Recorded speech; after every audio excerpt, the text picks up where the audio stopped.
Hello, everybody, and welcome back to the second episode of this series.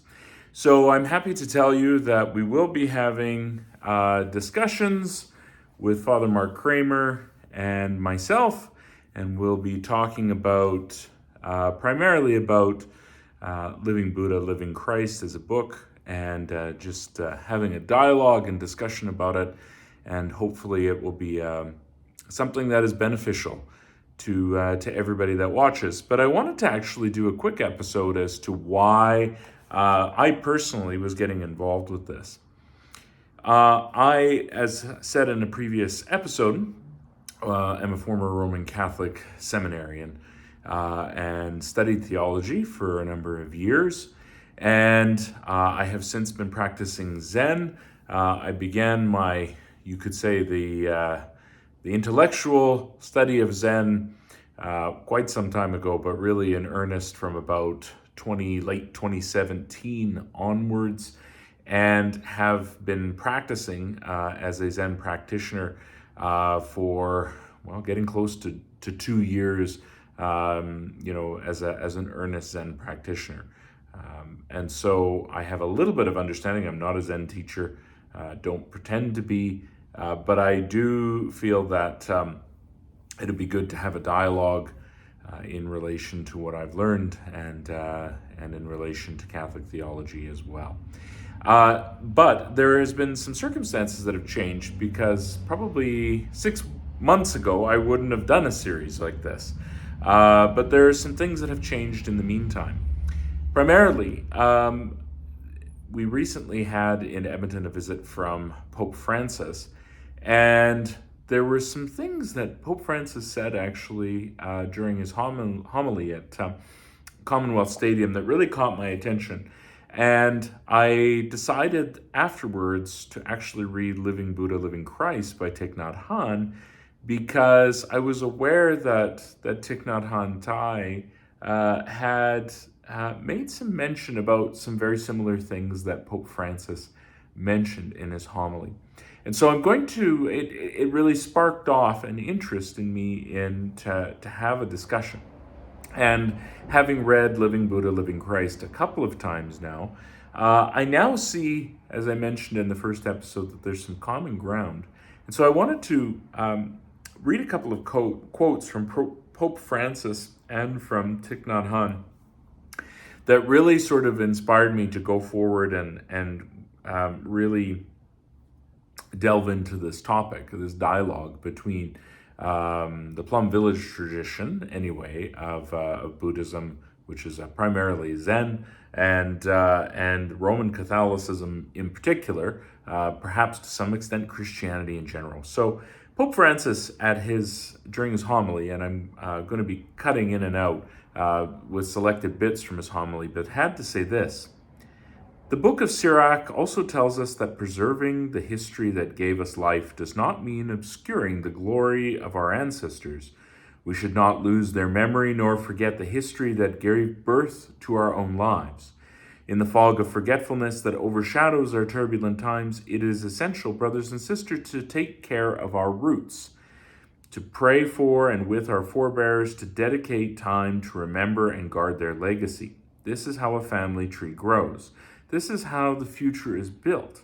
In addition to being children of a history that needs to be preserved, we are authors of a history yet to be written. Let us not forget that the life-giving sap travels from the roots to the branches," big one, "to the leaves, to the flowers, and then to the fruit of the tree.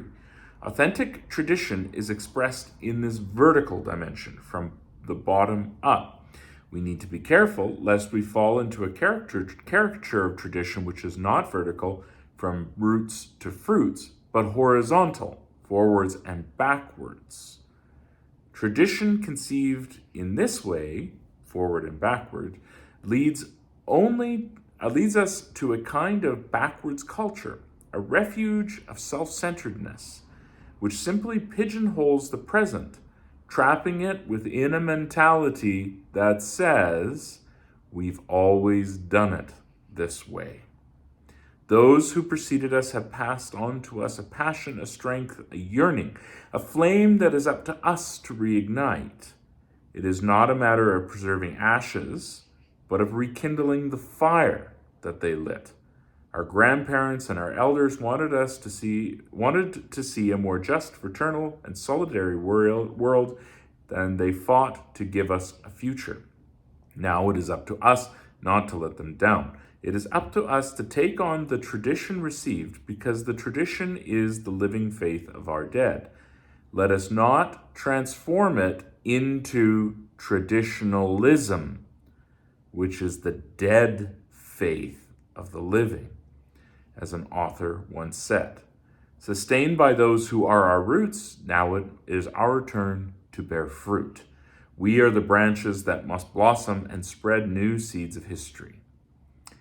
Very interesting. Now, on the question, how this ignited a dialogue with Thich Nhat Hanh, is that Thich Nhat Hanh has some very specific things to say about tradition and about Christianity in general, which very much dovetail with Pope Francis's comments. So on the question of going back to our religious roots, which is a key feature of what Pope Francis was talking about, this is Thich Nhat Hanh, when I say that you have to go back to your roots, the roots again, that does not mean you have to abandon the Buddhist practice that you now enjoy. But the Buddhist practice will help you to understand more deeply, so that your work of transformation and renewing of your tradition will be possible, and especially so that your heart will be open to embrace people who do not seem to be open and understand enough when they try to transmit their tradition and values to the new generations of people. They're in lockstep. They're talking about the same thing. They're talking about not getting distracted and stuck in the mud of the traditionalism that is so famous of Roman Catholicism, but also, and is certainly growing, but also to an extent certain forms of Buddhism that get very stuck in the traditionalism and are very wary of reigniting the flame. And I've had some experience of this. And so talking about the Catholic perspective on this, and then listening to Thich Nhat Hanh talk about the Buddhist perspective, immediately my interest was stoked. Let me read a few other things that Thich Nhat Hanh has to say. This is from Living Buddha, Living Christ. Sharing does not mean wanting others to abandon their own spiritual roots and embrace your faith. That would be cruel. People are stable and happy only when they are firmly rooted in their own tradition and culture. To uproot them would make them suffer. There are already enough people uprooted from their tradition today, and they suffer greatly, wandering around like hungry ghosts, looking for something to fill their spiritual needs. We must help them return to their tradition. Each tradition must establish dialogue with its own people first, especially with those young people who are lost and alienated.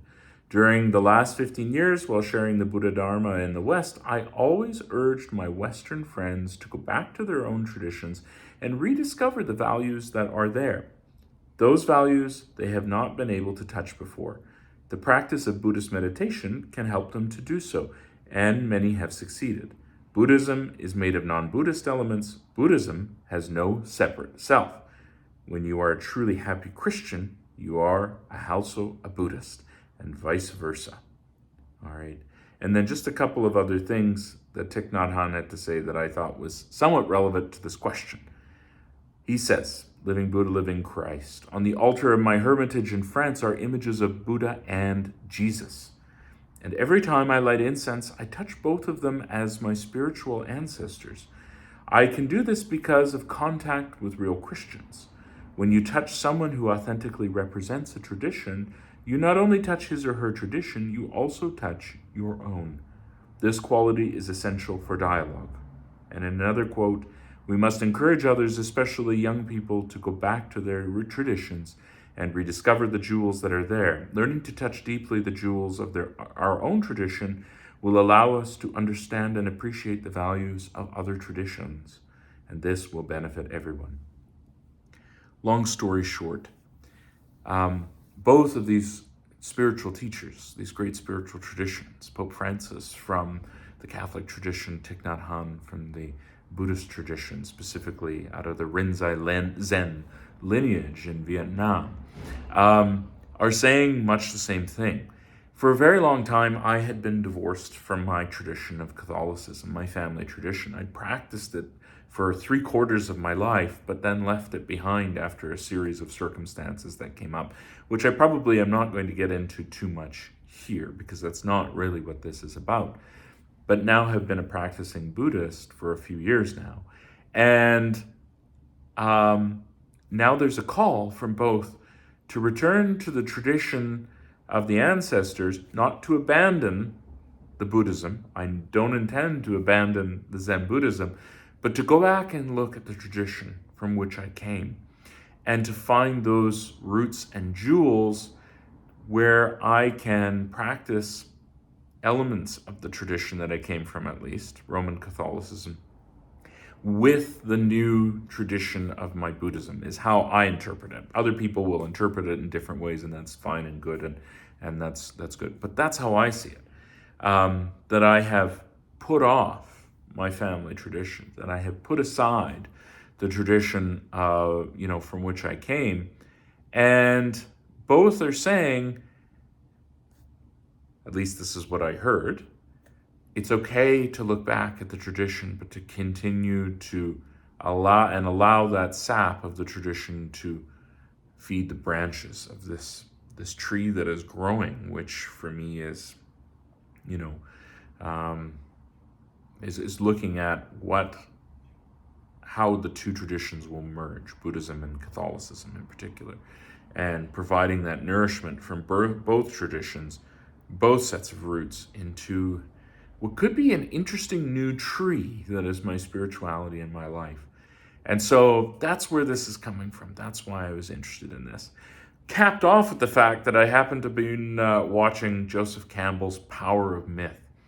And if you haven't seen it, I highly encourage it, because Joseph Campbell was a Catholic.